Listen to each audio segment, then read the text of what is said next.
for me, it is more important to be quick in the M&A process and independent.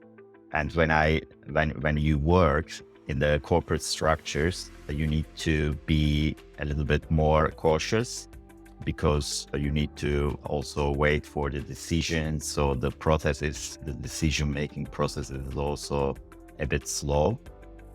So I started my M&A career after my studies in Switzerland. So I joined EY Turkey. So I came back to Istanbul and I worked at EY. So before starting my professional career, I already had some experience at a Swiss bank on the asset management side. And I have decided that maybe besides the asset management, it would be better for me to look for other investment advisory areas or investment areas. So that's why I just explored the M&A positions in Turkey and I started at EY as M&A analyst. And it was a very small team, but I learned a lot, definitely, especially about the sell-side M&A projects and also focusing on the healthcare and retail. The most interesting deal was definitely this acquisition of a technology consulting firm in the MENA region by PwC, because I was working at PwC in the Frankfurt office in the corporate M&A department. So I was helping PwC leadership teams across the EMEA region on their acquisitions and integrations of the consulting firms. And this SAP consulting firm was the largest in MENA. So they had more than 150 employees. And I helped them on the negotiation side, also during the due diligence and during the integration together with my team. I think it was very interesting because it was also a different, business culture.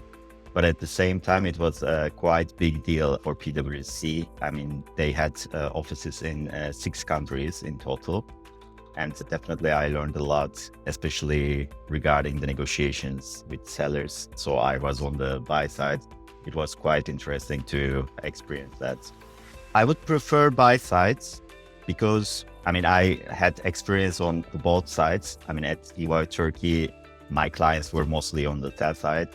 So I was helping them, advising them on the sell side. So it is more about identification of investors, preparation of materials, business plan, valuation, Q&A sessions with the investors. But on the buy side, you also need to think about the integration process.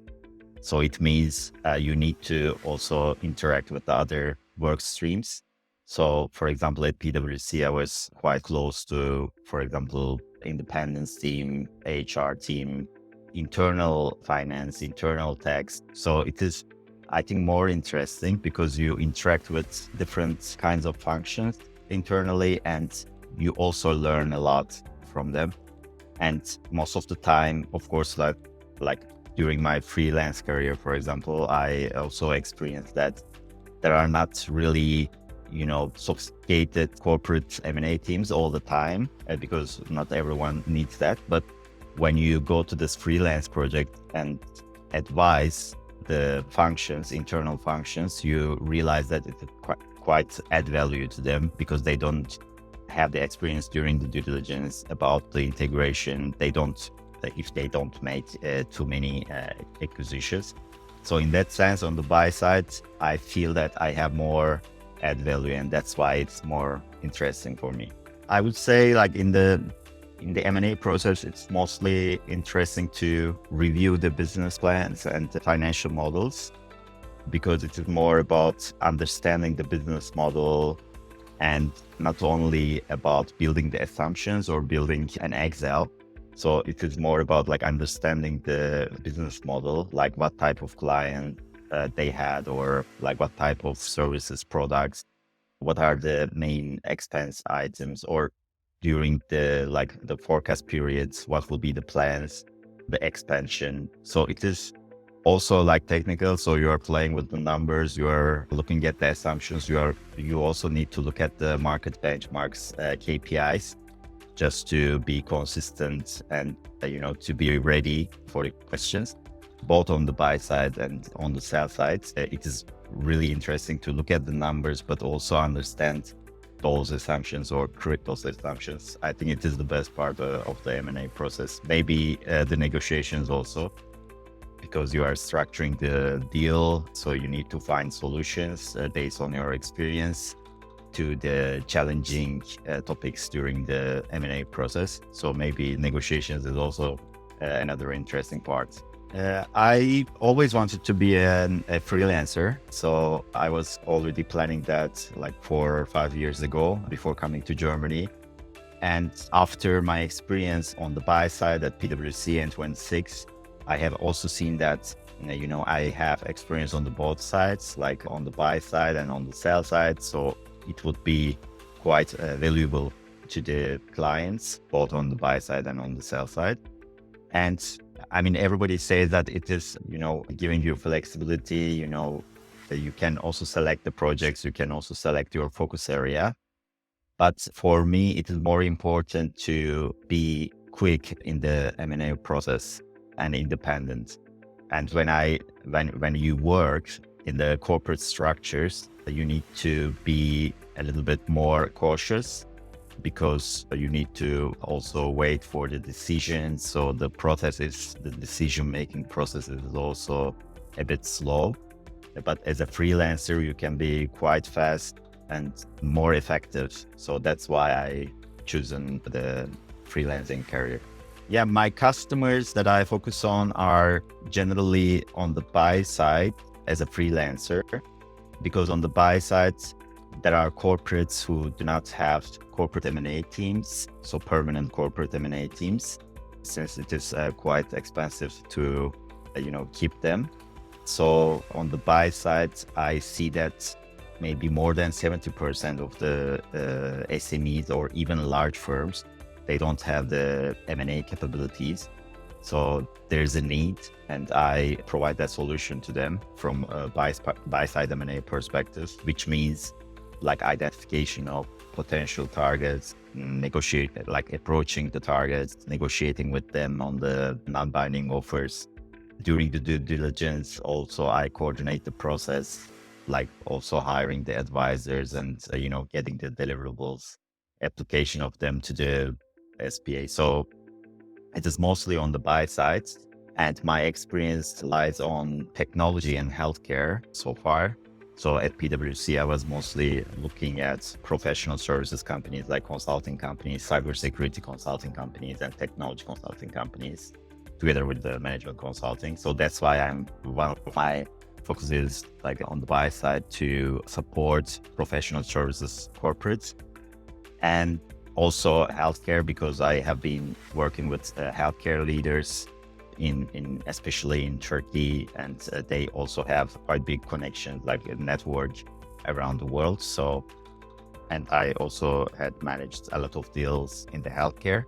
So that's why I'm mostly focusing on healthcare and professional services clients on the buy side. Yeah.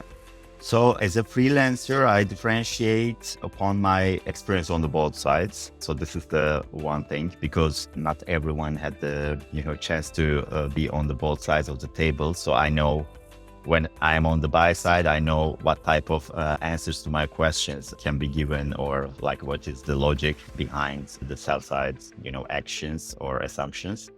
And on the sell side, I can already assume what type of questions from the buy side, from the investors, from the buyers will come. So that's one thing. And the second thing, it is the sector focus. So I always take projects in technology consulting or like professional services and healthcare. So the sector focus is quite important for a freelancer, so that you can really get some, expertise, like you can improve your expertise. And the third thing is you need to be really objective, and you need to be solution oriented. So when you talk to the sellers or buyers, you need to give solutions to their challenging problems. Whenever they have a problem with the sellers or with the other side, then you need to really think about working out those challenges, providing concrete solutions on the documents, or for the integration process, or for the valuation, also for the deal structure. And you need to also tell them, okay, in the market, it is the valuation, like the valuation multiples are on average X, Y, and this offer, if you're on the sell side, of course, this offer is quite attractive, or you need to, negotiate on the sparks of the deal or of the offers. So that's why you need to be objective and also need to have market perspective. And I always try to do that with my clients. I think freelancing in M&A would definitely increase. So I also see that trend, especially after COVID or during the COVID, because especially on the buy side, on the corporate side, the big corporates or even like smaller corporates, they don't have this corporate M&A teams, and they don't do always acquisitions. So since they don't do always acquisition, they need to have a solution for that. They need to have advisors for that. They cannot really keep a permanent team because the M&A advisors are quite expensive if you want to keep them as permanent. So it is a good solution, flexible solution for the corporates whenever they have acquisition plans. And on the sell side as well, I mean, there are also boutique M&A advisory firms with like 5-10 people, but as I know, they cannot be really quick, or like the other big four or other, investment banks. If you are a very like small company or medium-sized company, it will be better to work with a freelancer who could be really quick and practical. And these freelancers, as like myself, they are coming from a corporate background. So they already know the advisors in the financial due diligence, tax due diligence. So they have a very large network, and you can easily, onboard a freelancer on your project, whether on the buy side or on the sell side, and can really get the experience of this freelancer, but also this freelancer's own network, because this freelancer, as myself, I always, talk to my friends, like my colleagues, ex-colleagues, especially around like critical topics in finance, tax, legal. So I can get some free advice on the confidential basis, basically. So I think this freelancing provides a lot of opportunities for the freelancers. And they can also have, for example, for myself, in the last months, I met a lot of people, new people. I made new connections. And if you are in a corporate structure, it is not very easy to make those connections at this experience level. So I think for freelancers, it's also an opportunity. And I think it was the best part in my freelancing career so far to, connect new people and, expand your network.